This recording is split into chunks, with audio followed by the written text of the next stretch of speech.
नमस्कार, मैं हूं आपके साथ अर्जुन खजूरिया और आपका स्वागत है एसडीवी न्यूज पर। मध्य प्रदेश विधानसभा चुनाव की अगर बात की जाए तो कुछ ही महीनों का समय बाकी रह गया है। उससे पहले यहां पर तमाम पॉलिटिकल पार्टीज जो हैं वो अपनी अपनी तैयारी कर रही हैं। हाल ही में प्रियंका गांधी वाड्रा ने एक बड़ी रैली का आयोजन किया। कांग्रेस पार्टी चाहती है कि इस बार जो है वो मध्य प्रदेश चुनाव जीते। दूसरी तरफ भारतीय जनता पार्टी भी इस प्रयास में है कि दोबारा से बीजेपी को सत्ता में लाया जाए।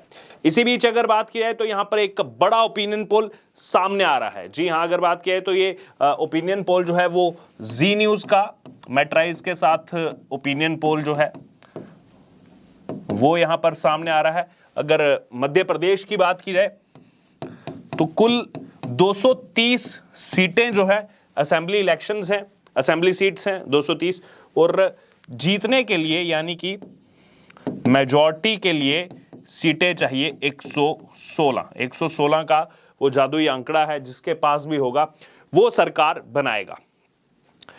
अब यहां पर अगर बात की जाए तो जो ये सर्वे सामने आ रहा है इसके मुताबिक दोबारा से शिवराज सिंह चौहान, यानी कि वहां के अगर बात की जाए तो जो अपनी लैंग्वेज में लोग उनको जो है इतना सम्मान देते हैं, जो मामा कह के पुकारते हैं, वो मामा जी की सरकार फिर से आने वाली है इस ओपिनियन पोल के मुताबिक। जी हां, बड़ी खबर यहां पर, और कहीं ना कहीं झटका लगता हुआ कांग्रेस पार्टी को। अगर आज चुनाव होते हैं मध्य प्रदेश में तो उस हिसाब से अगर बात की तो यहां पर यह सर्वे किया गया है। आपको बता दें कि 24 मई से 12 जून तक यह सर्वे किया गया, और इसमें जो सर्वे सैंपल साइज सैंपल जो है वो 46,000 लोगों से ये सर्वे लिया गया है। पूरे मध्य प्रदेश में अलग अलग क्षेत्रों से जो है यहाँ पर लोगों से राय ली गई है कि किसकी सरकार आनी चाहिए, कौन दोबारा सत्ता में आना चाहिए।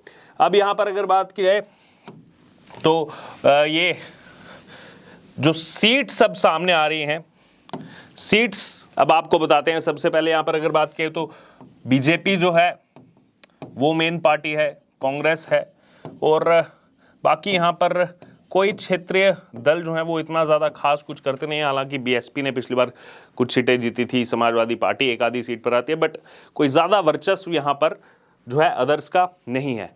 अब ये जो सर्वे हुआ है इसके मुताबिक यहाँ पर बीजेपी को 45% वोट मिल रहा है, 45%। और यही अगर हम आगे कांग्रेस पार्टी की बात की जाए तो कांग्रेस को 39% वोट जो है वो यहां पर मिल रहा है इस सर्वे के मुताबिक, जो ये 46,000 लोगों से 24 मई से 12 जून तक पूछा गया। वहीं यहां पर अगर बात की जाए अदर्स की तो अदर्स को यहां पर जो वोटिंग परसेंटेज है वो मिल रही है 16%, जिसमें तमाम क्षेत्रीय दल जो है वो सब आ जाते हैं। अब यहां पर ये तो हो गई वोटिंग परसेंटेज की बात। अब यहां पर सीट्स की अगर बात की जाए, बीजेपी, कांग्रेस, अदर्स, लेकिन उसमें भी जैसा मैंने आपको बताया कि बीजेपी को यहाँ जो 45% वोट मिल रहा है, कांग्रेस को 39% वोट मिल रहा है, अदर्स को 16%। अगर 2018 की तुलना में सबसे पहले देखा जाए तो ये बीजेपी का जो वोट मिला था 2018 में, बीजेपी को जो वोटिंग परसेंटेज मिली थी वो थी यहाँ पर 41.02%।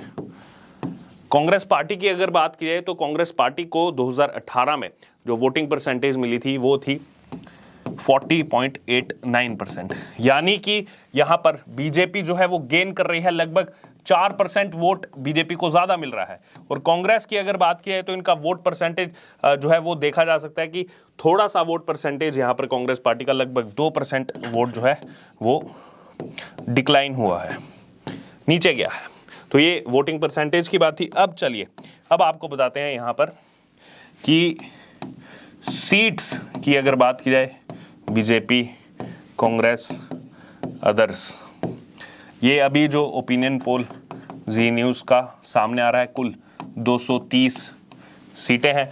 तो यहां पर सबसे बड़ी पार्टी फिर से बनकर के उभर रही है बीजेपी। हालांकि पिछली बार बीजेपी का वोट परसेंटेज ज्यादा था लेकिन थोड़ी सी सीटें कम थी।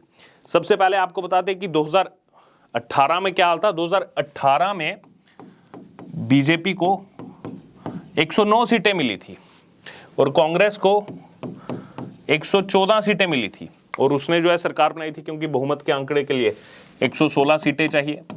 और बाकी यहाँ पर कोलिशन के साथ यहाँ पर कांग्रेस ने सरकार बनाई थी। लेकिन अगर यहां पर बात की जाए इस बार जो आंकड़े सामने आ रहे हैं इस ओपिनियन पोल के मुताबिक, सबसे पहले बात करते हैं हम अदर्स की। अदर्स को 4 से 9 सीटें दी जा रही हैं कि 4 से 9 सीटें जो हैं वो इस बार अदर्स के खाते में जाएंगी। फिर यहां पर अगर बात की जाए अब कांग्रेस की, पिछली बार थी 114 सीटें, उसके बाद हमने देखा किस प्रकार से ज्योतिरादित्य सिंधिया और उनके साथ कुल मिलाकर के विधायक, मंत्री, उन्होंने इस्तीफा दिया। कुल 22 यहाँ पर इन्होंने, कांग्रेस के विधायकों ने इस्तीफा दिया और उसके बाद बीजेपी में शामिल हो गए। बाईपोल इलेक्शन हुआ, बीजेपी को वहाँ पर जीत प्राप्त हुई और दोबारा से शिवराज सिंह चौहान सत्ता में आए और कमलनाथ जो कुछ देर के लिए मुख्यमंत्री बने थे उनको फिर से वो मुख्यमंत्री की कुर्सी छोड़नी पड़ी। ये अदर्स 4 से 9 सीटें। कांग्रेस 114 सीटें जो पिछली बार जीती थी, विधायक उनके निकल गए। इस पोल के मुताबिक 94 से 104, 94 से 104, यानी कि 116 के आंकड़े से दूर। अब यहां पर अगर बीजेपी की बात की जाए तो बीजेपी को जो 116 सीटें चाहिए, यहां पर कांग्रेस को भी 116 चाहिए और बीजेपी को इस ओपिनियन पोल के मुताबिक 119 से 129, यानी कि अगर अपने लोएस्ट पर भी बीजेपी रहती है तो मेजॉरिटी में, एब्सोल्यूट मेजॉरिटी से सरकार बना लेगी। तो अभी हाल ही में जो प्रियंका गांधी की रैली हुई उसके बाद ये सर्वे सामने आना और इसमें बीजेपी की सरकार बनना, अपने में कांग्रेस पार्टी को जो है अब सोचना पड़ेगा, सोच विचार करना पड़ेगा।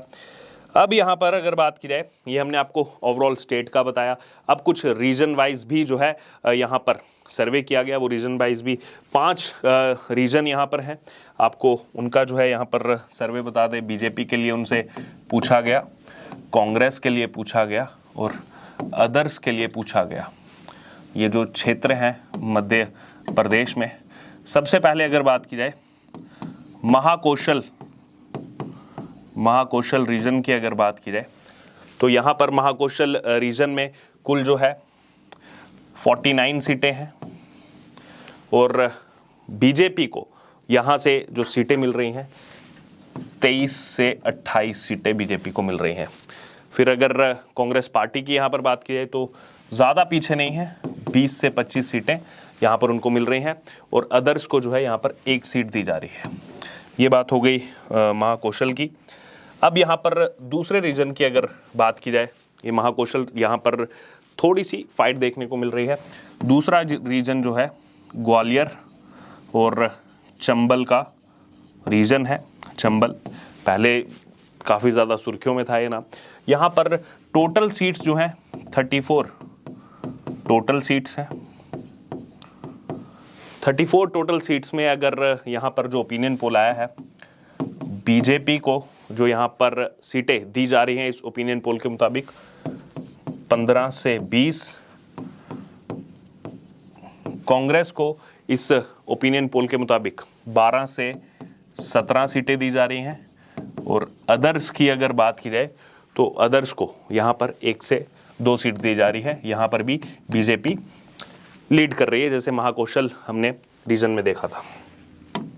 अब उसके बाद तीसरे रीजन की अगर यहाँ पर बात की जाए, मालवा ट्राइबल जो एरिया है, मालवा ट्राइबल का जो क्षेत्र है, टोटल सीट्स की अगर यहाँ पर बात की जाए तो 28 सीटें हैं और इसमें यहाँ पर देखा जा रहा है कि बीजेपी जो है उनको 11 से 15, यहाँ पर कांग्रेस हल्का सा ऊपर है 12 से 17 सीटें और अदर्स की अगर यहाँ पर बात की जाए तो यहाँ पर भी अदर्स को 1 से 2 सीट। ये वो रीजन है जहाँ पर थोड़ी फाइट है और कांग्रेस हल्का सा इसमें 1-2 सीट ऊपर जो है वो चल रही है। इसके अलावा 2 अब जो सबसे बड़े रीजन यहाँ पर रह गए, 2 सबसे जहाँ पर सबसे ज़्यादा सीटें हैं इन 2 रीजन में, मालवा उत्तर, मालवा नॉर्थ भी जिसको हम कह सकते हैं, क्योंकि यहाँ पर मालवा नॉर्थ में जो टोटल सीट्स हैं वो यहाँ पर 63 टोटल सीट्स हैं। उसके अलावा यहाँ पर देखिए, यहाँ से बीजेपी एक अच्छी खासी लीड जो है वो ले रही है। बीजेपी इन 63 में से 32 से 37 सीटें, यानी कि सीधे तौर पर आधे से ज़्यादा सीटें बीजेपी को यहाँ पर देखी जा रही हैं। कांग्रेस भी ज़्यादा दूर नहीं है, 24 से 29 और अदर के पास 2 सीटें यहाँ पर अदर को मिलती हुई दिख रही हैं, 0 से 2 सीटें। आखिरी रीजन जो यहाँ पर रह गया 5वां रीजन, वहाँ पर भी जो है यहाँ पर दूसरी सबसे ज़्यादा सीटें हैं विंध्य का रीजन है। यहाँ पर अगर टोटल सीट्स की बात की जाए तो यहाँ पर 56 जो है टोटल सीट्स हैं, और यहाँ बीजेपी को फिर थोड़ी ज़्यादा लीड मिल रही है, 31 से 36 सीटें यहाँ से भी बीजेपी लीड कर रही है। कांग्रेस की अगर बात की जाए तो कांग्रेस को यहाँ पर जो है 19 से 24 सीटें मिल रही हैं, और अदर्स के खाते में यहाँ भी वही हाल है, 1 से 3 सीटें यहाँ पर। तो ये कुल रीजन वाइज आपको बताया हमने कि अलग अलग क्षेत्रों में जो मध्य प्रदेश बटा हुआ है वहाँ पर क्या स्थिति है इस ओपिनियन पोल के मुताबिक। लेकिन 230 में से जो 116 सीटें चाहिए इस ओपिनियन पोल के मुताबिक अगर बात करें तो बीजेपी 119 से 129 सीटें, और वोट परसेंटेज यहां पर बढ़ रही है। बड़ी बात यह है जो कि आने वाले 2024 लोकसभा चुनाव में कहीं ना कहीं बीजेपी को फायदा दिलाएगा। हालांकि हमने पिछली बार भी देखा था सीटें कांग्रेस को हल्की सी ज़्यादा मिली थी, कांग्रेस ने सरकार बनाई थी, लेकिन जो लोकसभा चुनाव हुए थे उसमें बीजेपी ने वहां पर एक तरफा जो है कांग्रेस को रोन दिया था। बहरहाल अब ये जो मध्य प्रदेश का ओपिनियन पोल सामने आ रहा है इस पर आपका क्या कहना है, आपकी क्या राय है, आपको क्या लग रहा है क्या इन आंकड़ों में कुछ आगे पीछे हो सकता है, या फिर कांग्रेस और पीछे जा सकती है, कांग्रेस को कुछ बढ़त मिल सकती है, या फिर बीजेपी इसमें कुछ ऊपर नीचे? अभी के मुताबिक आपको क्या आपके आंकड़े हैं वो आप हमारे साथ कमेंट बॉक्स में शेयर कर सकते हैं, और इससे जुड़े तमाम अपडेट के लिए बने रहिए हमारे साथ। धन्यवाद।